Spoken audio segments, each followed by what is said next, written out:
Senator Scott Dibble is the champion of the Safe and Supportive Schools Act. He's here to talk about what he's going to do with this legislation in 2014. Thanks for joining us today, Great. Senator. Thanks, Julie. So let's remind viewers before we get into the what's next, what exactly your bill would require school districts to do.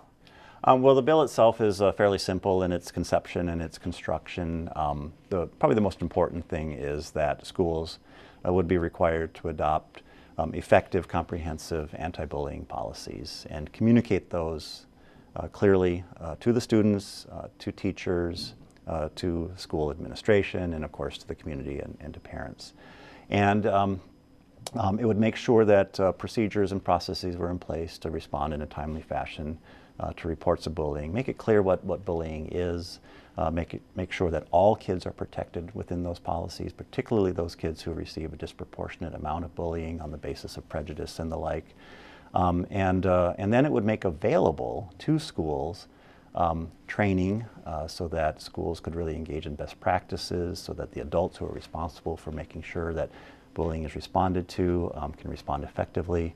Then also make available to schools on a voluntary basis some guidance and some help and some technical assistance in doing the kind of work that we really are trying to accomplish, which is prevention, so that bullying doesn't really recedes as a major issue in schools, because we know for a fact from all the research, all the evidence, all the work that we've done over the past few years that bullying is a real issue. It has real consequence in kids' lives. It's very harmful. Not just the kids who are the targets of bullying, but all kids who are a part of a climate in which bullying is allowed to occur. And something can be done about it. We can prevent bullying. And even opponents of your legislation concur with the thought that Minnesota has one of the weakest anti-bullying pieces of legislation currently. Right. So the levels of support really vary, and even the executive director of the Minnesota School Board Association said members of his group would support efforts to prevent bullying, but simply they, quote, want a better bill. What to these people who aren't completely on board, what constitutes a better bill? Well, they'll have to speak for themselves. The Minnesota School Boards Association has asked for a number of changes in the legislation, and we've accommodated every single one of their changes. So in this interim year, they've gone back to think of more things to change in the bill. I have to be honest, Julie, I don't think the School Boards Association has been at the table in good faith. They resisted and tried to defeat the bill in previous years, and they have been resistant to receiving any direction. Why so? Why do you think that's the case? I think it's a standard response that they give to any sort of policy change that comes from the legislature. They don't like to be told what to do. The thing to pay attention to in the bill, though, is we provide for a tremendous amount of local initiative and local control. We don't mandate forms of discipline. We don't mandate any sort of staffing ratios. We don't mandate the expenditure of a lot of money. Schools are already spending a lot of money, and they probably will end up spending a lot less money if they do this anti-bullying work and this bullying response work effectively. But if you ask anyone who's on the education committee, anyone who works in education issues, School Boards Association resists any initiatives that come out of the legislature, just as a knee-jerk matter of course reaction. And you're using the word mandate. It's something that the opponents use quite heavily as well. And you've stated in committee that this is not a mandate. It's encouraging schools to develop a program and curriculum that addresses the overachieving issue of climate so bullying can be addressed. Right. So, but isn't this essentially an unfunded mandate to the tune of $39 million? That's what the opponents cite. Right, right.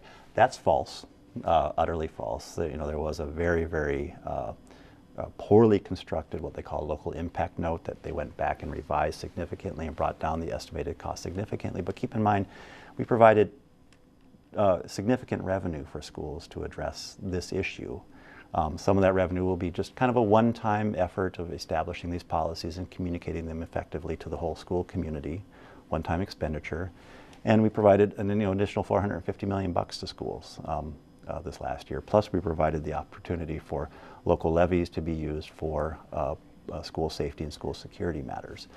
So there is no unfunded mandate. There's already money being spent in this arena as well. A lot of it's going to be one-time. And over time, costs are going to come down quite significantly. Students are going to be achieving much better academically. Schools are going to be safer. There's going to be far less exposure to legal liability for failure to protect kids. And just a refresher for our viewers, this bill did make it through the process last session.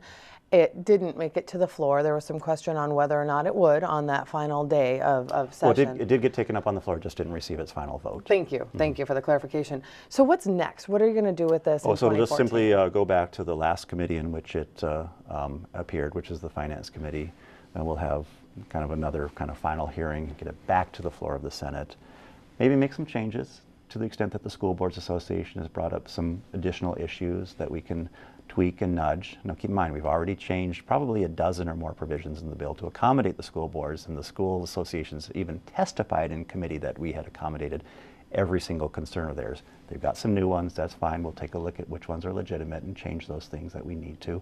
Make those changes in committee, get it back to the floor, vote it in at the floor, send it to the House, where hopefully it'll be in sufficient form that the House can accept it. They'll take their final vote and it'll go to the governor. Senator, my last question for you is it more important to you to get something passed that strengthens what we currently have, even if it's not as strong as what's currently in place? Well, I think already we have a bill in which a lot of really important provisions were dropped because they actually do represent some expense, or we need some more conversation. Issues around teacher licensure and teacher training, for example. That gets us into a whole different conversation around higher ed issues and teacher licensure. Some work around social emotional curriculum. That's a lot of work that takes a lot of time and needs a lot of buy-in and that sort of thing. So there are a number of recommendations that came out of the governor's task force on the prevention of bullying that we just didn't pursue. So we have a bill, I think, that represents a really, really good compromise, provides for local control and prevention ultimately, which is what we're after. Okay, Senator Scott Dibble, as always, thank you for your time. We appreciate it. Thank you so much, Julie.